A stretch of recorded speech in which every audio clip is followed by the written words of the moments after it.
अब ये जो मैं आज बताने जा रहा हूं, ये एक बहुत कॉमन इश्यू है। लड़का क्यों नहीं होता, बेटा क्यों नहीं होता, बेटियां ही घर में क्यों पैदा हुई। नमस्कार, सेल्फ अवेकनिंग मिशन से संजीव मलिक। दोस्तों, बहुत से लोग हमसे जब पास्ट लाइफ रिग्रेशन करवाने के लिए आते हैं और अपनी तकलीफ बताते हैं, उन्हीं तकलीफों के बेसिस पे हम आपके साथ कुछ ये वीडियो शेयर करते हैं, जिसमें हम कर्मों की सजा को विशेष रूप से बताते हैं कि किस प्रकार से किस कर्म की क्या सजा होती है।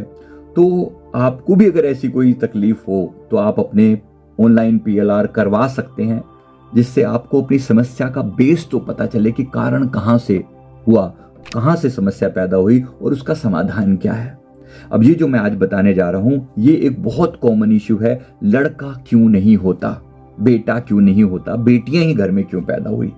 इस बात को लेकर हमने किसी स्त्री का पास्ट लाइफ किया, माता मतलब दंपति हमारे पास, उन्होंने ऑनलाइन PLR करवाया। उसमें आपको सिर्फ एक फोटो भेजनी पड़ती है, अपना प्रश्न भेजना पड़ता है कि हमारे यहाँ बेटा क्यों नहीं हो रहा। तो हमने देखा पास्ट में जाकर, और ये इंपॉर्टेंट है, आपको भी समझ आएगी कि गलती कहां होती है। तो पिछले जीवन में ये दोनों पति पत्नी, दोनों बहनें हुआ करती थी।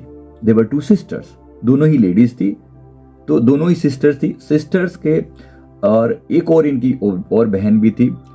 इन्होंने अपने माता पिता को हमेशा इन लड़कियों के बारे में बुरा ही बोलते हुए देखा था। मतलब इनके माता पिता हमेशा लड़कियों की काश लड़का होती, काश लड़का होती, लड़कियां बोझ हैं, इनको पराए घर भेजना पड़ता है, दहेज देना पड़ता है, बहुत सारा पैसा लगाना पड़ता है। ऐसे करके ये अपनी लड़कियों को प्रताड़ित करते थे, इनके माता पिता। अब ये दोनों लड़कियां जब बड़ी हुई और इनकी शादी हो गई, तो शादी के बाद भी ये दोनों एक दूसरे के संपर्क में रहती थी, एक दूसरे से इनका आपस में लगाव अच्छा था।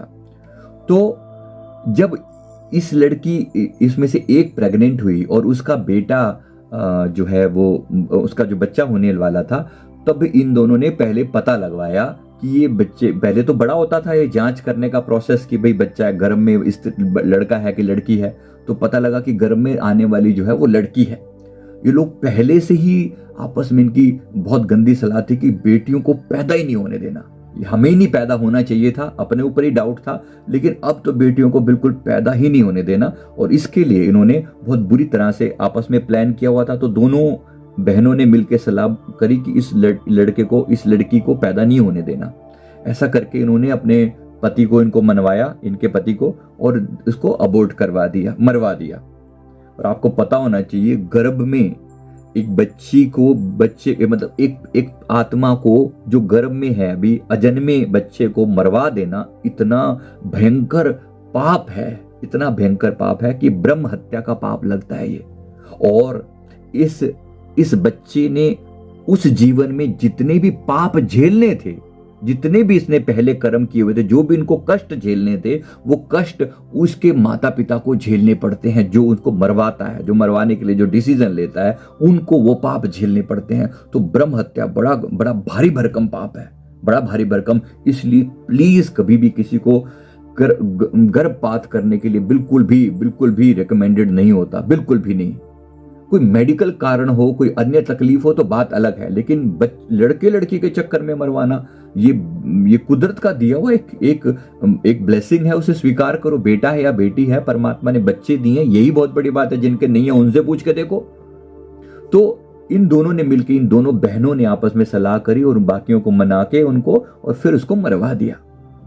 3 बार बेटियां गर्भ में, 3 बार गर्भवती हुई, तीनों बार जो है वो बेटी पता चली और तीनों बार उन्होंने मरवा दिया। उसके बाद इन्होंने बच्चा पैदा ही नहीं होने दिया, बच्चा पैदा ही नहीं होने दिया। इस जीवन में इनकी 2 बेटियां हैं। मतलब ये जो दोनों बहनें थी ना, ये पति पत्नी बन के पैदा हुई हैं इस जीवन में। जो पिछले जीवन में बहनें थी, इस जीवन में पति पत्नी बन के आई हैं, क्योंकि इनका आपस में प्यार था।